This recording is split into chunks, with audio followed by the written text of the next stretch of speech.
દેશમાં ઘણા બધા રાજ્યોમાં ચોમાસાની શરૂઆત થઈ ગઈ છે. ગુજરાતમાં, દક્ષિણ ગુજરાતમાં 1 જૂને વરસાદ આવી શકે તેમ છે. આ રીતની આગાહી કરવામાં આવી.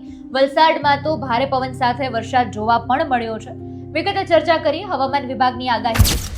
આપની સાથે હું આકાંક્ષા, તમે જોઈ રહ્યા છો ઓવર રાજકોટ. હું જે આગાહીની વાત કરી રહી છું કારણ કે ગુજરાતમાં પણ વાત કરવામાં આવી રહી છે કે 13 જૂનથી વિધિવત રીતે ચોમાસાની વરસાદની શરૂઆત થઈ જશે. વરસાદી માહોલ જામી જશે. વલસાડ જિલ્લાના ઉમરગામ ખાતેના દ્રશ્યો જોવા મળ્યા કે ભારે પવન સાથે વરસાદ ત્યાં જોવા મળ્યો હતો. પરંતુ અત્યારે છેલ્લા થોડા દિવસોની વાત કરીએ તો તાપમાનનો પારો યથાવત જોવા મળ્યો હતો. અમદાવાદ સૌથી ગરમ શહેર બન્યું 42 ડિગ્રી તાપમાન સાથે. વચમાં થોડી રાહત મળી હતી તાપમાનમાં કારણ કે રાજકોટમાં તો સીધો 2 થી 3 ડિગ્રીનો પારો નીચે ઘસી આવ્યો હતો. પણ અત્યારે ફરીથી તાપમાન ઉંચકાયું હોય, ફરીથી લોકોને અસહ્ય ઉકળાટ અને બફારાનો જે સહન કરવું પડ્યો હતો એ આવ્યો હતો વારો. પણ હજુ પણ આ યથાવત રહેવાની છે ગરમી. આ રીતની આગાહી પણ કરવામાં આવી.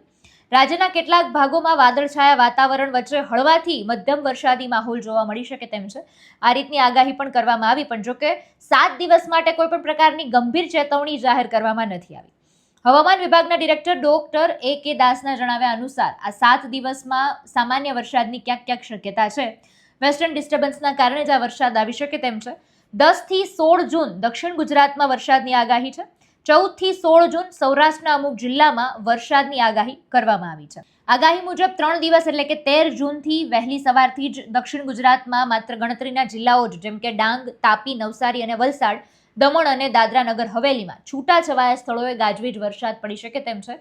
પણ બહુ વધારે કોઈ પણ દરેક જિલ્લાઓને એલર્ટ આપવામાં આવ્યું હોય ને દરેક જગ્યાએ વરસાદ પડશે આ રીતની કોઈ આગાહી કરવામાં નથી આવી. પણ 13 જૂનથી રાજ્યમાં ધીમે ધીમે વરસાદી માહોલ જામશે, શરૂઆત થઈ શકે તેમ છે. આ રીતની આગાહી કરવામાં આવી છે.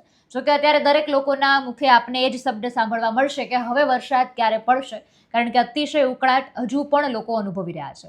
કોઈ પણ જિલ્લામાં અમુક વિસ્તારમાં બેવડી ઋતુનો પણ લોકોએ અનુભવ કર્યો છે.